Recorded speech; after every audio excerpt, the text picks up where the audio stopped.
l'évangile de Luc. J'arrive donc au chapitre 8. Enfin, dans le chapitre 8, il y a plusieurs situations. Je vous ai parlé la dernière fois de la parabole du semeur.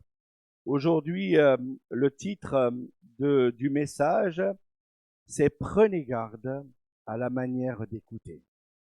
Prenez garde à la manière d'écouter. Je lis à partir du verset 16 du chapitre 8.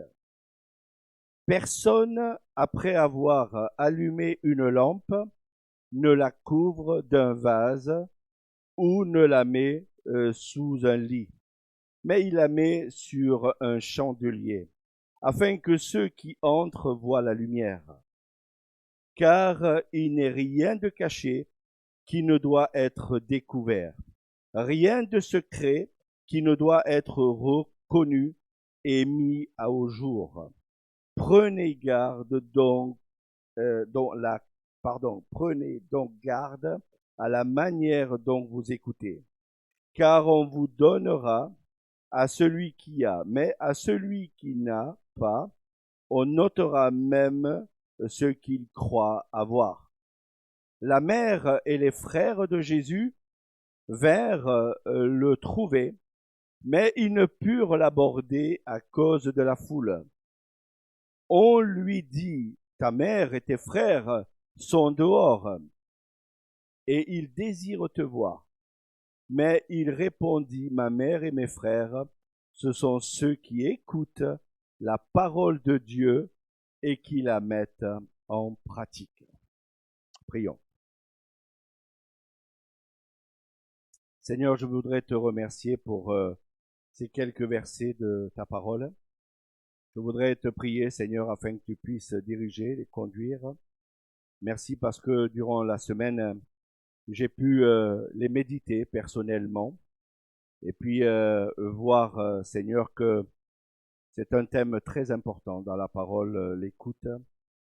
Et nous voyons bien, Seigneur, que notre monde ne t'écoute plus.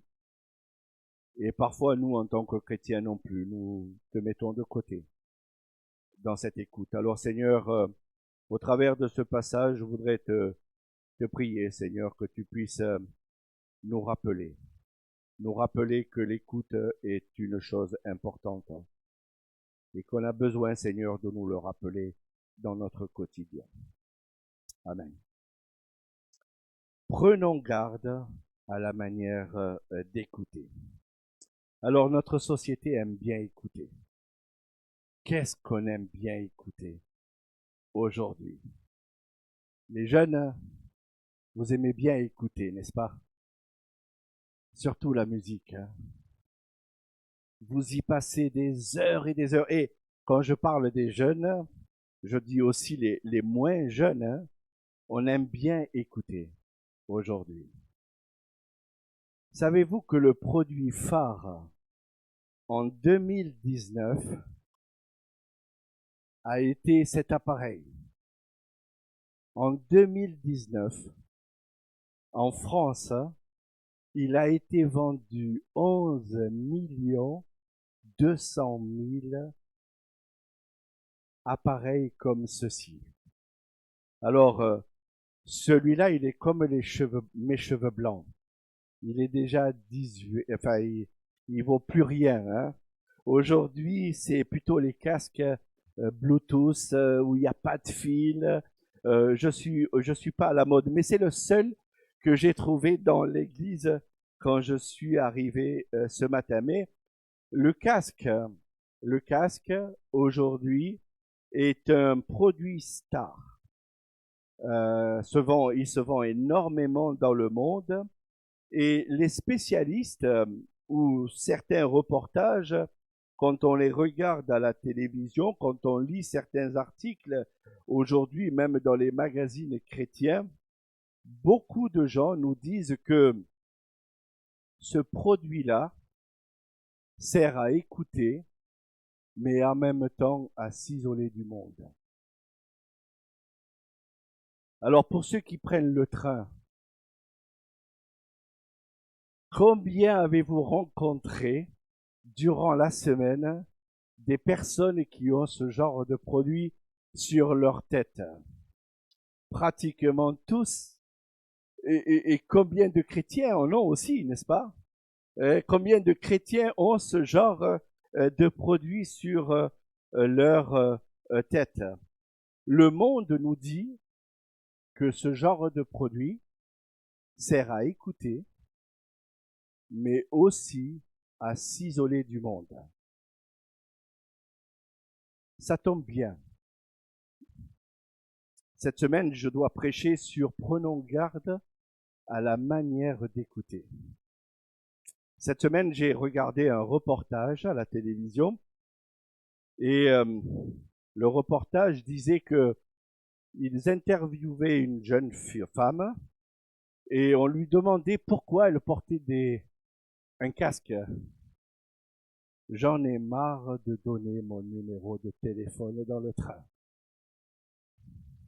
Alors je m'isole, je mets ce casque parce que j'en ai marre de donner mon numéro de téléphone. Je la comprends. Et en même temps, est-ce que on peut comprendre dans sa généralité pourquoi notre monde est en train de s'isoler aujourd'hui? La Bible nous dit que ceux qui savent écouter sont de bons amis. Est-ce que vous pensez qu'on peut devenir un bon ami avec un genre d'appareil comme ça sur notre cerveau?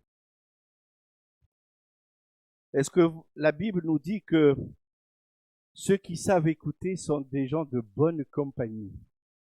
Est-ce que vous pensez que si vous mettez un casque sur votre cerveau, est-ce que vous pensez que vous allez être une bonne compagnie? La Bible nous dit que ceux qui écoutent sont de bons enseignants, sont de bons conseillers. À l'inverse, ceux qui ne savent pas écouter, ce sont des insensés, ce sont des méchants, ce sont des personnes qui désobéissent parce qu'ils n'écoutent pas la voix de Dieu. Salomon décrit les personnes qui n'écoutent pas bien. Ce sont des gens qui se fourvoient quelque part. Ce sont des personnes qui font la sottise et la honte parce qu'ils ont mal écouté. Proverbe chapitre 18, verset 13. Celui qui répond avant d'avoir écouté fait acte de folie et s'attise la confusion. Combien de fois on m'a dit, Nicolas, avant de parler, il faut tourner 7 fois la langue dans ta bouche. Et ça m'arrive encore aujourd'hui, Nicolas, avant de parler, il faut que tu tournes 7 fois la langue dans ta bouche. Donc celui qui répond avant d'avoir écouté fait acte de folie et s'attire la confusion.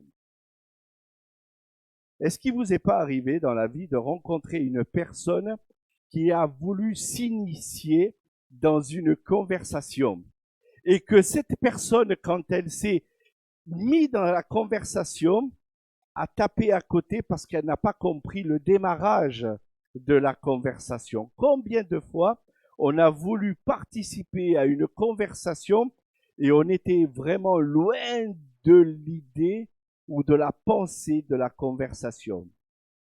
La Bible dit celui qui répond avant d'avoir écouté fait acte de folie et s'attire la confusion.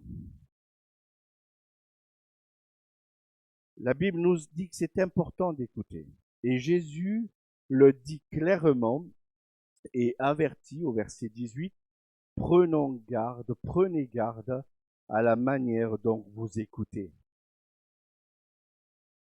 Dans l'Ancien Testament, il y a cette expression que vous lisez souvent ou pas, selon certaines versions. En tout cas, moi, je l'ai compté 30 fois dans l'Ancien Testament. Écoutez la parole de l'Éternel. Écoutez la parole de l'Éternel.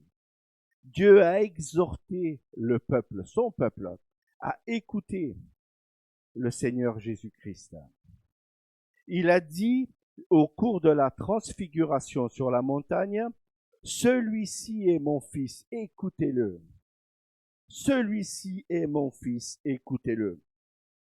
Il va dire plus tard dans l'épître aux Hébreux et à plusieurs reprises, aujourd'hui, si vous entendez sa voix, n'endurcissez pas votre cœur. Donc l'écoute est quelque chose d'important dans la parole de Dieu. Et nous avons besoin d'être à l'écoute de notre Seigneur Jésus-Christ. Dans le psaume 81, versets 12 à 14, Dieu se lamente en disant, mon peuple n'a pas voulu écouter ma voix. Israël n'a point obéi. Alors je les ai livrés au penchant de leur cœur. Ils ont suivi leurs propres conseils. Oh, si mon peuple m'écoutait, si Israël marchait dans mes voies. Combien de fois Dieu est venu interpeller son peuple? Combien de fois le Seigneur est venu nous parler? Combien de fois nous avons mis ce casque parce que nous n'avons pas voulu être à l'écoute de notre Seigneur? Parce que nous avons voulu nous isoler, nous n'avons pas voulu être à l'écoute de notre Seigneur. Alors je trouve que c'est important d'écouter notre Seigneur et j'espère que ce matin, nous allons être à l'écoute de notre Seigneur dans la prédication qui va être apportée. Jésus nous exhorte dans cette prédication, dans ces quelques versets. Personne, après avoir allumé une lampe, ne la couvre d'un vase ou ne la met sous un lit, mais il la met sur un chandelier, afin que ceux qui entrent voient la lumière. Alors ce passage nous révèle 4 manières d'écouter. Et je voudrais vous les apporter en toute simplicité. Tout d'abord, la première manière d'écouter ce matin, c'est selon l'Évangile. Deuxième manière d'écouter ce matin, c'est avec authenticité. Troisième manière d'écouter, c'est en portant du fruit. Et la quatrième manière à écouter, c'est en obéissant, pardon. J'en bafouille. En obéissant. Première manière d'écouter, selon l'Évangile. À première vue, on peut se poser la question, mais pourquoi Luc se sert de ce moment-là pour expliquer cela? Si vous vous rappelez, la dernière prédication, c'est la parabole du semeur. Vous vous rappelez la parabole du semeur, la parole qui tombe dans les différents champs. Et je me dis, mais il n'y en a qu'un seul qui a su écouter parce que la graine est tombée dans le bon champ. Mais je me dis, mais combien de fois nous savons que la graine tombe dans le mauvais champ? Et on voit bien que Luc se sert de ce moment-là pour enseigner, n'est-ce pas, les disciples? C'est-à-dire que les disciples qui sont là doivent être à la bonne écoute et se dire, ben voilà, maintenant le Seigneur va nous enseigner, il va nous dire quelque chose afin que maintenant je puisse moi-même, après, le mettre en pratique dans ma vie personnelle. Jésus nous explique que en réalité, nous ne devons pas recourir à cette idée que vous êtes la lumière du monde et cette lumière ne doit pas être cachée. Alors, selon certaines versions, ici c'est marqué vase, comme vous pouvez le constater au verset 16. Dans certaines versions, vous pouvez rencontrer le boisseau. Alors, on peut se poser la question, qu'est-ce qu'il s'agit de ce vase ou du boisseau? En réalité, c'est une unité de mesure. Et le Seigneur nous dit quelque part que placer une lampe sous un boisseau équivaut donc à cacher quelque chose. Qu'est-ce que c'est l'idée là dans ce verset-là? à cacher notre témoignage, par exemple. Ne pas parler à quelqu'un d'autre de la vie que nous avons avec le Seigneur Jésus-Christ. Donc, cacher notre témoignage, étouffer notre témoignage, le cacher à ce monde que nous sommes chrétiens. C'est pas ça, vivre selon l'évangile. Vivre selon l'évangile. Le Seigneur nous dit clairement, si vous êtes un enfant de Dieu, nous devons vivre comme un enfant de Dieu, mais en même temps, cette lumière doit être vue du monde. Est-ce que vous pensez que si vous mettez un casque sur votre tête, est-ce que vous pensez que vous allez pouvoir parler de Jésus dans le train? Alors le monde ne veut plus nous écouter, c'est vrai. Mais est-ce que nous agissons parfois comme ça, parfois?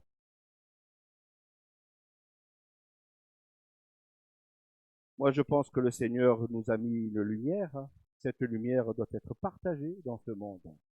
Le monde s'isole, c'est vrai, mais nous ressemblons parfois, n'est-ce pas, à ce monde. On s'isole parfois. On fait comme le monde. Et il suffit de prendre le train pour le constater. Notre lumière doit être vue de l'humanité.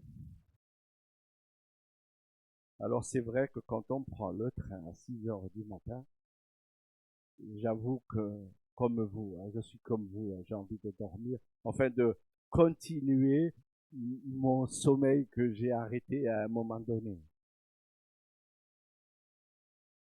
Mais honnêtement, le Seigneur nous demande de mettre cette lampe à la vue de tous.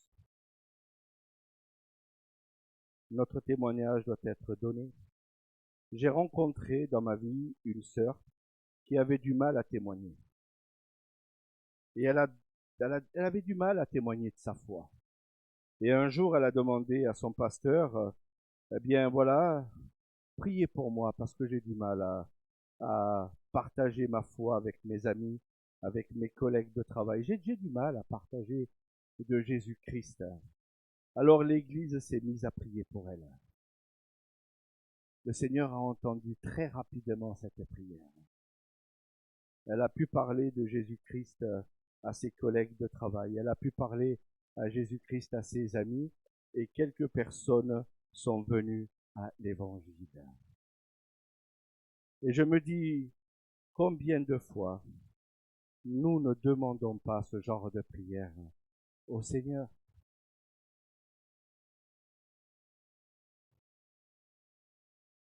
Qu'est-ce qu'on doit faire de cette lampe? Ne pas la mettre sous le lit. D'abord, la mettre à la vue de tous. Et deuxièmement, cette lampe ne doit pas être mise sous le lit. Alors je réfléchissais un peu cette semaine, qu'est-ce que l'idée du lit peut m'apporter en tant qu'être humain? Le lit m'apporte du repos. Qu'est-ce que c'est bon de dormir?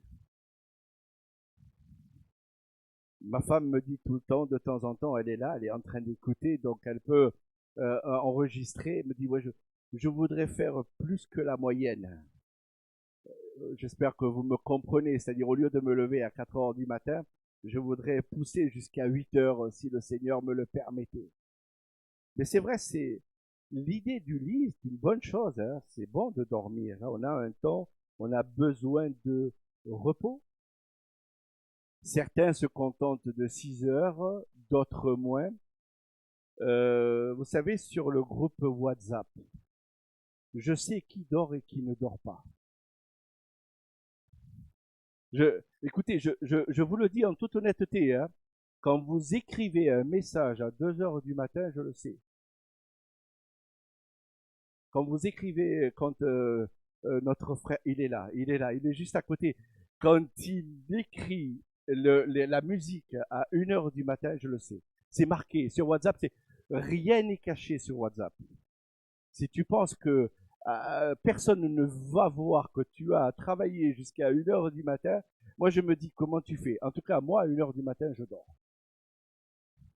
Le téléphone est en sourdine. Il ne faut pas qu'il me dérange parce que j'ai besoin d'un temps de sommeil. J'ai besoin de repos. Qu'est-ce que le lit peut invoquer? Le confort, le repos. Le lit comporte aussi un confort. Mais le lit aussi, c'est l'oisiveté. Il y en a qui dorment plus que la moyenne. Hein. Le lit peut aussi apporter la complaisance. Ce sont des choses, n'est-ce pas, qui empêchent notre lampe de briller. Dans l'idée que le Seigneur est en train de dire la lampe doit être vue de tout le monde, mais la lampe, c'est aussi quelque chose que tu ne dois pas mettre sous le lit, la cacher. Je pense que je comprends l'idée que ce support doit être vu de tous. Cette lumière doit être vue de tous.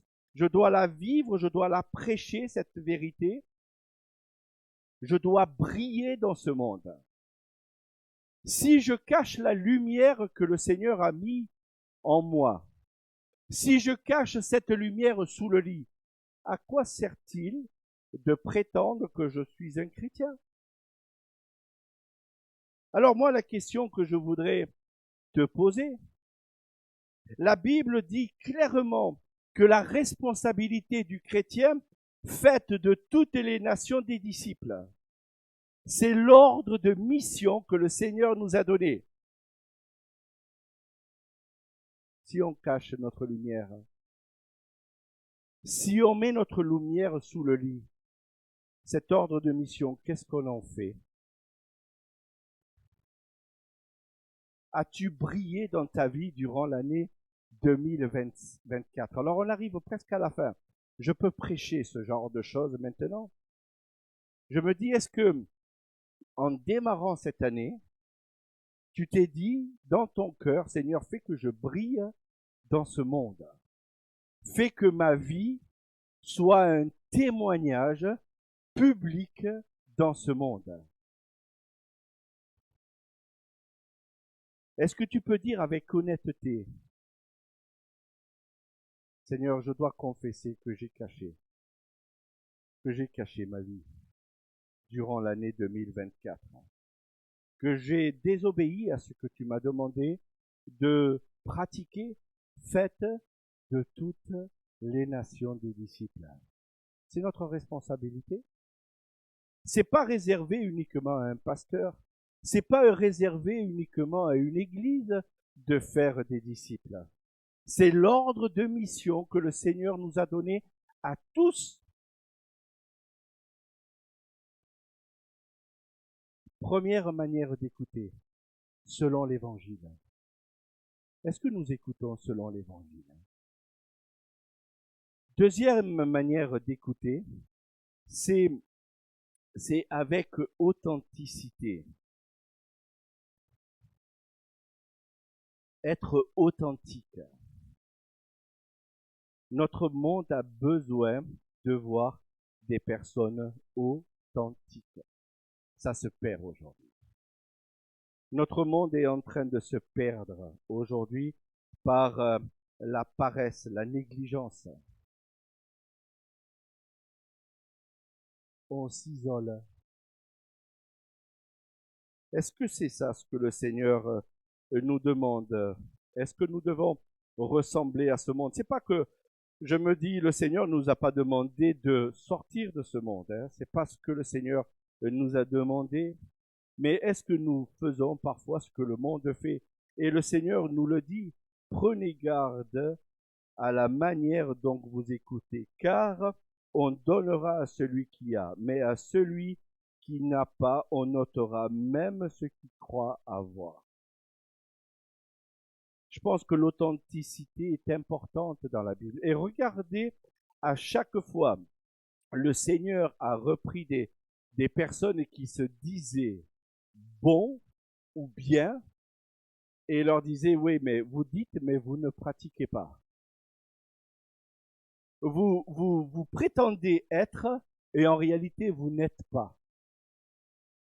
Vous vous faites ou vous imaginez être, mais vous n'êtes pas dans la réalité. Vous êtes des hypocrites.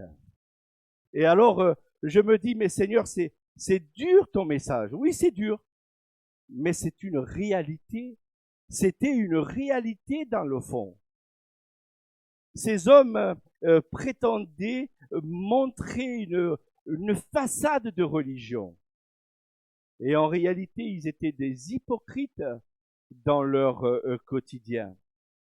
Vous paraissez juste aux hommes, mais au-dedans, vous êtes plein d'hypocrisie et d'iniquité. Non, Seigneur, je suis un bon chrétien, j'ai l'Esprit de Dieu. Oui, parfois, j'ai l'impression de ne pas avoir le Saint-Esprit en moi, par ma manière de réagir, par ma manière de penser, par mon manque de sagesse, par ma manière de réfléchir. Parfois, je me dis, mais Seigneur, j'ai pas du tout le Saint-Esprit là. J'ai l'impression que le Saint-Esprit s'est envolé de moi. Et pourtant, on a l'Esprit, il est en nous, n'est-ce pas? Certains prétendent et disent, Seigneur, Seigneur. Et le Seigneur dit, je ne vous connais pas. Moi, je me dis, vous savez, il y en aura certains qui vont être surpris quand ils vont ouvrir les portes du ciel, quand ils vont essayer d'ouvrir les portes du ciel. Le Seigneur en personne leur dira, je ne vous connais pas. Est-ce que vous pensez que c'est la réponse que nous voulons entendre quand on arrivera devant le Seigneur? Je ne vous connais pas. Moi, j'aimerais entendre entre bons et fidèles serviteurs. Entre. Bien. Terminer les prédications pour le dimanche matin. Tu n'auras plus de pression, Nicolas. C'est fini. Tu as assez prêché. Est-ce qu'il y a certains qui m'ont écouté? C'est pas mon problème. Vous savez, des fois je me dis, cette expression que vous avez aux Antilles, mes frères et sœurs, je l'aime beaucoup. Pas ni problème. Mais honnêtement, et je vous le dis en toute sincérité, c'est pas mon problème si vous écoutez pas. C'est le vôtre. Pourquoi je vous dis ça ce matin? Parce que je me dis, on prend souvent nos vies à la légère, ici-bas sur cette terre. Nos vies, nous la prenons trop souvent à la légère. Notre monde vit dans les ténèbres et nous, vraiment, des fois, on se met à vivre comme dans ce monde. On manque d'authenticité. Ce matin, on a chanté victoire au Seigneur de la vie. Mais je crois à la victoire du Seigneur de la vie. Est-ce que je la vis, cette victoire, dans mon quotidien? Est-ce que je suis vraiment authentique? Est-ce que ma vie est légère dans ce monde? Troisième manière d'écouter, c'est en portant du fruit. Quelque part, le Seigneur me demande d'être non pas une personne anonyme dans ce monde. Je vais passer incognito. Je vais pas montrer à notre monde qui je suis. Il y en a qui aiment bien ça. Pour vivre heureux, vivons cachés. Connaissez cette expression? Si tu veux être heureux dans ce monde, ne dis pas au monde qui tu es. Tu vis caché. Est-ce que vous pensez que ce slogan doit être vécu dans notre vie chrétienne? Pour vivre heureux, vivons cachés. Je pense qu'on doit le mettre de côté, n'est-ce pas, ce slogan? Étienne ne l'a pas mis de côté. Hein. Le jour qu'il a témoigné aux pharisiens, il ne l'a pas mis de côté. Hein. Il a été persécuté pour sa foi. Vous savez, la chose que j'ai toujours appréciée dans cette histoire, c'est quand il a regardé au ciel, il a vu la gloire de Dieu. Et il était en train d'être lapidé, cet homme. Mais quand il a regardé au ciel, il a vu la gloire de Dieu. Je me dis, si je pouvais à chaque fois regarder au ciel quand je témoigne de ma foi. Si vous ne portez beaucoup de fruits, si vous portez, beaucoup de fruits, mon Père sera glorifié et vous serez mes disciples. Jean chapitre 15, verset 8. Le Seigneur vous a confié un don et un talent. Ne le jetez pas. Or, à chacun, la manifestation de l'Esprit a été donnée pour l'utilité commune. Si tu gardes ce don en toi, si tu gardes ce talent en toi et que tu ne fais pas en profiter quelqu'un d'autre, tu es un égoïste. Tu es un égoïste. Tu dois porter du fruit. Tu ne dois pas être méchant, paresseux et infidèle. Tu dois porter du fruit dans cette humanité. Et puis la quatrième manière d'écouter, c'est en obéissant. Alors pour ceux qui sont issus de l'Église catholique, vous allez comprendre assez rapidement ce que je suis en train de dire. Pourquoi le Seigneur se sert de ce texte-là pour dire ma mère et mes frères, ce sont ceux qui écoutent la parole de Dieu, parce que c'était tout à fait dans la continuité et dans le texte.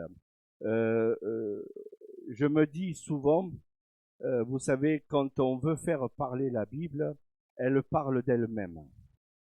Vous savez, c'est un des textes qui m'a fait comprendre à un moment donné, vous savez, la fameuse expression que vous trouvez dans le milieu catholique, Immaculée Conception. Eh bien, il y a des textes ici, là, qui montrent clairement que Marie a bien eu des enfants après Jésus-Christ. Pourquoi j'en parle comme ça avec toute naturalité? C'est parce que quelque part, la Bible parle d'elle-même. Quand on lit la Bible, je me dis, mais on n'a même pas besoin de justifier par rapport à ça, mais la Bible parle d'elle-même. Cette semaine, nous avons reçu dans l'Église la personne qui va nous faire le projet pour chauffer le bâtiment. Et nous avons reçu 2 personnes. Donc sur ces 2 personnes, il y en avait un qui parlait librement de sa foi. Et à un moment donné, Christian était là dans la pièce en train de discuter avec la personne. Et puis l'autre m'a interpellé parce qu'il voulait que j'aille avec lui à côté de sa voiture pour me donner une petite carte. Et puis on avait déjà commencé à aborder certains sujets dans l'église, là, enfin dans le futur bâtiment. Et puis cet homme était interpellé par ce que je disais à un moment donné. Et puis lui-même était interpellé. Il me dit, vous êtes pasteur, vous êtes évangélique. Alors bon, je lui ai parlé un peu d'Immaculée Conception, qu'il n'y a rien dans la Bible. Il me dit, oui, c'est vrai, je reconnais que ça, je trouve pas ça dans la Bible, je l'ai déjà lu, je trouve que Marie a eu des enfants après. Bon, passons. Quand on est arrivé sur le parking, il m'a montré un dessin sur son bras où il avait une Vierge Marie sur toute la longueur de son bras. Vraiment quelque chose de splendide. Je dis, le tatoueur, là, vraiment, c'est de la qualité, ce qui lui a dû lui passer du temps pour le faire. Mais il a dit, vous savez, pour moi, Marie, c'est quelqu'un d'important. Je l'ai tatoué sur mon bras. Oui, dormir tous les jours avec Marie à côté, ça doit sûrement le motiver. Mais il était fier, n'est-ce pas, de me montrer que Marie était tatouée sur son bras. Je ne sais pas si vous avez regardé des reportages sur Notre-Dame. Moi, je suis passionné par les belles pierres et c'est vrai que Notre-Dame est quelque chose de splendide. qu'on me donne autant d'argent qu'on a donné pour Notre-Dame, franchement, on ferait de belles choses ici dans le secteur. Mais je ne sais pas si vous avez regardé ces reportages, mais Marie était mise au centre, hein, parce que Notre-Dame a été construite pour honorer la Vierge Marie, hein, et elle a été mise au centre. Hein. Elle a été mise au centre. Hein. Moi, j'aurais aimé qu'on nous montre, ouais, Jésus, pourquoi pas, la croix, pourquoi pas. Mais Marie était mise au centre dans les reportages. Hein. Je, Moi, je voudrais simplement vous dire que Marie avait une importance pour Jésus. Elle a été bénie par Dieu, parce que une grâce lui a été accordée, mais elle n'a pas autant d'importance que ce monde est en train de montrer aujourd'hui par rapport à Marie. Marie a eu des enfants après. Et je trouve que la Bible parle d'elle-même, alors que vous la tatouer sur votre bras. Vous voulez en faire tout ce que vous voulez par rapport à ça. En tout cas, ça m'a donné l'occasion de pouvoir témoigner de ma foi à ce monsieur qui me posait des questions sur le parking. Je me dis, mais merci Seigneur de m'avoir permis de sortir de ce mouvement en France qui prend une ampleur importante et qui a toujours pris une ampleur importante, mais qui, à mon avis, a oublié de prendre du temps à lire la Bible.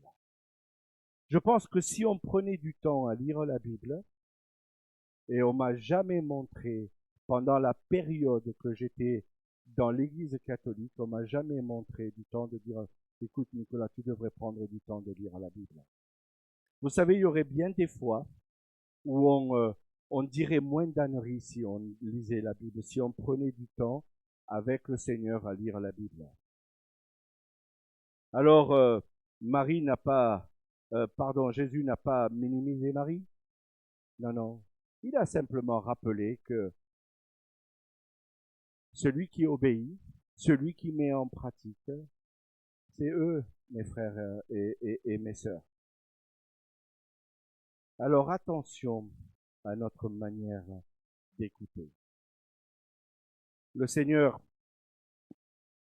veut que vous vous isoliez de temps en temps. Oui, c'est bon de s'isoler de temps en temps. Mais si vous vous isolez de temps en temps, après il faut prendre le temps d'aller parler, d'aller témoigner de notre foi. Si vous prenez du temps avec le Seigneur, si le Seigneur vous communique certaines choses, prenons aussi du temps à aller vers le monde pour dire, voilà, le Seigneur m'a communiqué un message. Jésus-Christ est le seul et unique sauveur au monde.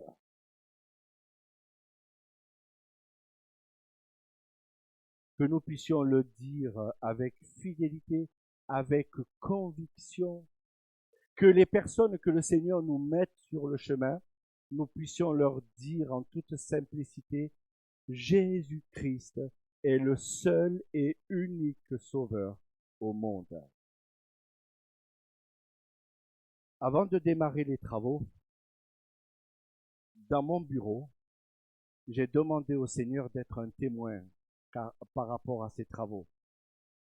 Le Seigneur est en train de répondre pratiquement tous les jours à la réponse à ma prière. Que ce soit l'électricien, que ce soit le plombier, que ce soit le maître d'œuvre, que ce soit les ouvriers, tous les jours, le Seigneur est en train de répondre à ma prière. Vous savez, des fois, on ne pèse pas les demandes que nous faisons au Seigneur. Alors, l'année 2024 va se terminer. Allez, on va la mettre de côté. Certains ne voudraient pas terminer cette année parce qu'ils savent très bien que l'année 2025 va commencer. Et là, ça va être peut-être un petit peu plus difficile.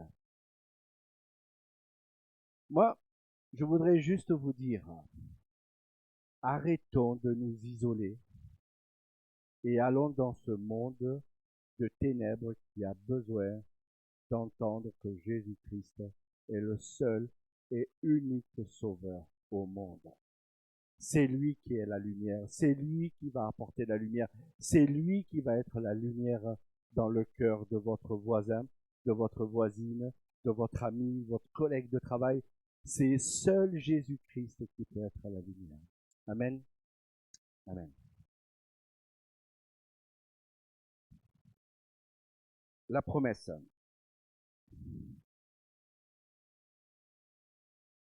L'épître de Jean. Je pensais que Jean-Louis allait me citer mon verset. Heureusement que